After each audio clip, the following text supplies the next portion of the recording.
So I thank people like Auntie Obi, Kwesili, Sister Aisha, Mama P, Peter The Rock, and many others, Dr. Abiola, Yemi of Enough is Enough, Uncle Femi Falana, men and Nigerians I can't even call. I've read your posts.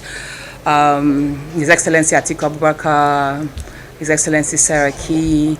Many people who have lent their voices. Thank you. And even political parties, Labour Party, ADC, I saw their statements, and my beloved PDP. Thank you so much for standing up. Nigerian Bar Association, Nigeria Labour Congress.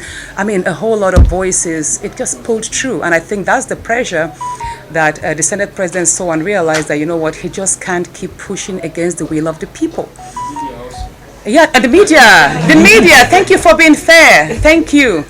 Even though at the time I did observe 3 months ago there was some silence, and I understand sometimes intimidations can come, and you all have families to cater for.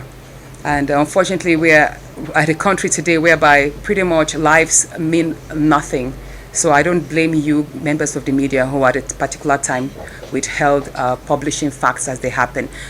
But I just want to let Nigerians know that the future is bright. We just can't give up our hopes. Our democracy is evolving, and I trust that every day leading into 2027, we will be able to put out actions that will be worthwhile, because patriotically we have a country to save. Thank you all so much for your love and support. Okay, let's go.